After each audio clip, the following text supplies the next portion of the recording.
টেলিভিশনের ভেতরে ডিবিসি, সময় টিভি, আর টিভি, এরা এমন এমন ভাবে কালার করার জন্য নিউজ বানায়। হ্যাঁ, আমি কথা বলেছি ঠিক, কিন্তু কথাগুলোরা আগের কথা পরের কথা কেটে মাঝখানটা দিয়ে দেয়। এমন ভাবে হেডলাইন বানায় যে দোষ আমারই মনে হয়, অথচ পুরা 1.5 ঘন্টা 2 ঘন্টা বক্তব্য শোনে না, মাত্র 1.5 মিনিট 2 মিনিট শোনে। আমি সাংবাদিকদের সম্মানার্থে যে কথাগুলো বলেছিলাম ওখানে প্রায় 6 মিনিট, সেখানে মাত্র 25 সেকেন্ড দিয়েছে, আর 5 মিনিট 35 সেকেন্ড কেটে দিয়েছে। তো মানুষ তো এমনি ভুল বুঝবে।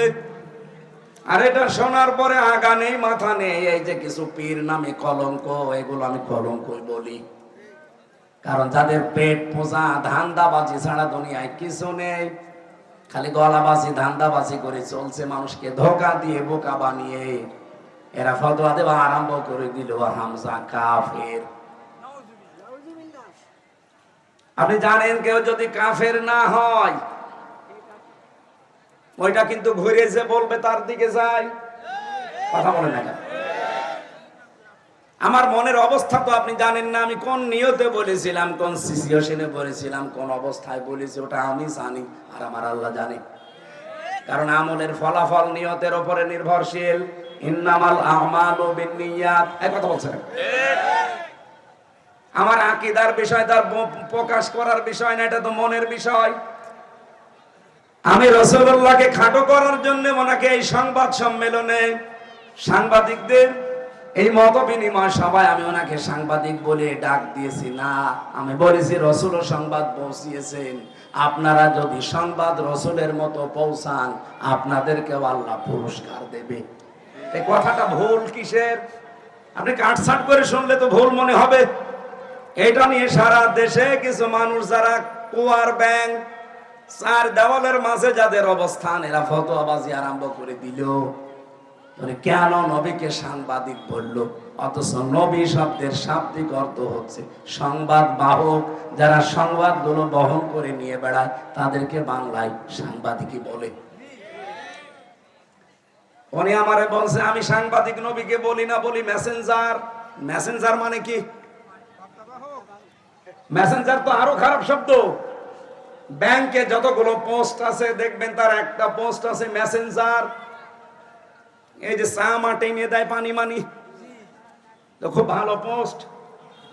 এই কথা বলছে না কেন? রাসূল শব্দটা এসেছে রাসূলুন থেকে, রেসালাত। এই রেসালাত শব্দের শাব্দিক অর্থ হচ্ছে পিয়ন।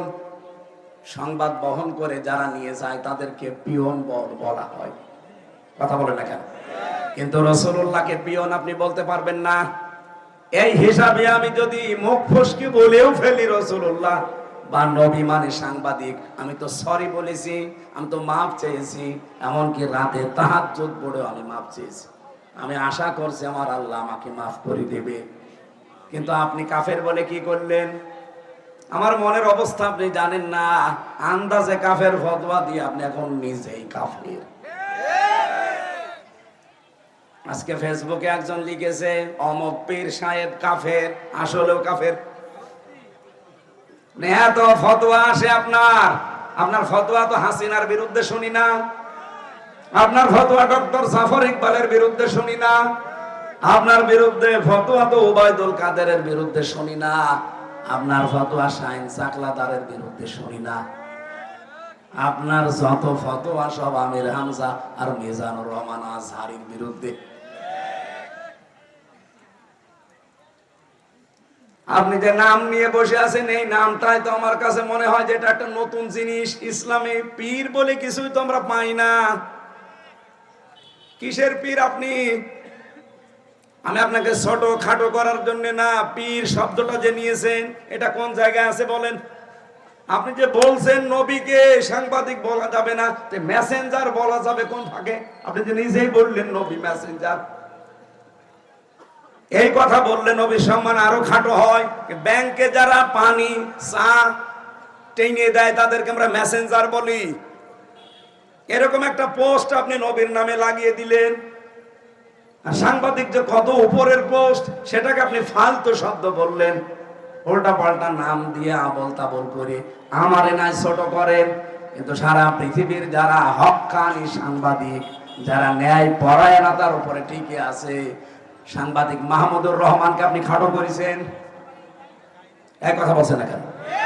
সাংবাদিক ইলিয়াসকে আপনি খাটো করেছেন, সাংবাদিক কনক সরওয়ারকে আপনি খাটো করেছেন।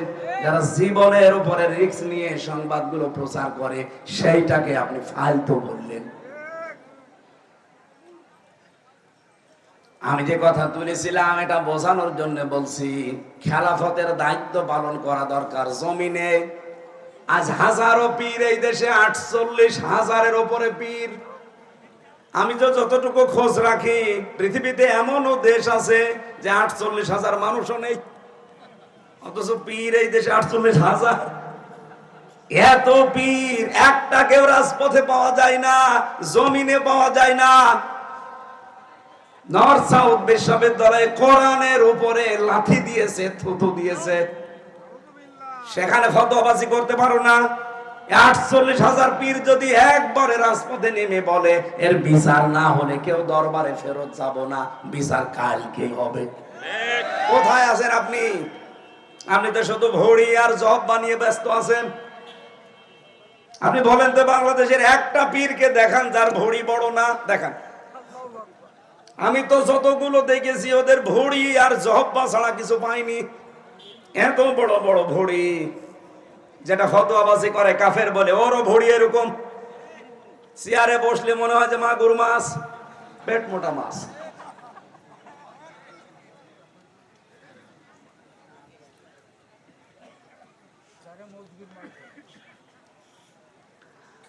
আমার মনে হয় এই দেশে একামতের দিন যারা কায়েম করতে চায়, হ্যাঁ তাদের ছোটখাটো ভুল ত্রুটি থাকতে পারে, কিন্তু আপনি কি করছেন? তাদের মতো এই 17 বছর জেল জুলুম সহ্য করেছেন, একটা বার জেলে গেছেন আপনি। রিমান্ড কি বলছেন? 11 ঘন্টা আমার টাঙিয়ে রেখেছিল উল্টো করে মাথায় দড়ি দিয়ে। আপনারা কয় ঘন্টা টাঙিয়েছে? বলো রসুলের মর্যাদা রাখে না। রসুলের মর্যাদা ঠিক রাখতে গিয়েই তো 3 বছর জেল খাটলাম। আমি প্রথম দিনই যদি মেনে নিতাম যে ঠিক আছে বাবা শাহজালাল সব আলাল, 3 বছর না 3 ঘন্টা আমার জেলে থাকা লাগতো না। কুষ্টিয়া থেকে যখন নিয়ে যাচ্ছিল প্রতিমধ্যে আমারে ছেড়ে দিত, কারণ যাওয়ার সময় তো বারবার আমারে বলছিল ছাত্রলীগের শুধু ওলামা লীগ বলে একটা দল ছিল, ওই সময় ছিল না, ওই দলের সদস্য হবেন শুধু বিশ্ববিদ্যালয়, বাকি আপনার কিছু করা লাগবে না, কারণ আপনি আসলে আমরা অনেক মানুষ নিয়ে আসতে পারবো, এই ধান্দা ছিল তারা। আমি একবারে কাটছাট বলেছিলাম না, আপনারা যা ইচ্ছা তাই করতে পারেন। মিথ্যা মামলা দিয়েছেন এটা আমি জানি, যে আরো দিন, কিন্তু আমি সত্যের উপরে যেটা আমি বুঝেছি, এক চুলও আমার নড়াতে পারবে না। রিমান্ডের পর রিমান্ড দিয়েছে, প্রথম 5 দিন দিয়ে হয়নি, আবার দিয়েছে 5 দিন। আর রিমান্ডে কি সরাসরি জায়গায় আয়না ঘরে নিয়েছে, মাটির নিচে। আমি দেখতাম ওই জায়গায় হঠাৎ রাত 2টার সময় 5-7 জন মুখ বান্ধা আমার পাশ থেকে একজনকে বলছে ওঠেন। ওঠেন মানে এখন বাজে রাত 2টা, কোথায় যাব? চলেন। ও মনে করছে ছেড়ে দেবে, পরে বের করে নিয়ে খাঁচা থেকে হঠাৎ মাথার উপরে কালো কাপড় লাগিয়ে পেছনে হাত হ্যান্ডকাপ দিয়ে বেঁধে দিল। কান্নাকাটি করছিল মাটির নিচে। আমি সত্য কথা বলছি, এই যে কোরআন আমার সামনে। আমারে বলছে হামসা ভাই গেলাম, এরা যে কি করবে আমার বোঝা হয়ে গেছে। মুখ আমার যখন বেঁধে ফেলেছে কালো কাপড় দিয়ে, হাত যখন পেছনে বেঁধে ফেলেছে, 4-5 জন মিলে নিয়ে যাচ্ছে, তার মানে আমি বুঝে ফেলেছি আমার জীবনের শেষ দিন। এইরকম সিচুয়েশন আমি নিজে ফেস করে এসেছি। আর আপনি ফতোয়াবাজি করেন বসে বসে না।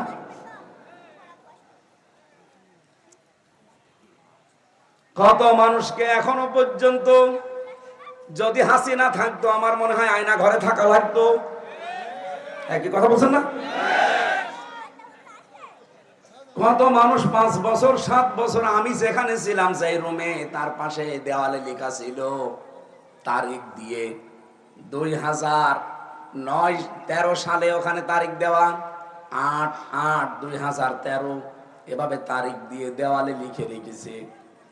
এই যে এই নখগুলো দিয়ে খুশিয়ে খুশিয়ে যে ভাই এই যে নাম্বারটা কষ্ট করে লিখেছি, যদি পারেন কেউ বাইরে যেতে এই নাম্বারে বলবেন যে আমি বেঁচে আছি। এই দৃশ্য দেখে একটা মানুষ ঠিক থাকতে পারে? কোথায় 13 সাল আর কোথায় 24 সাল?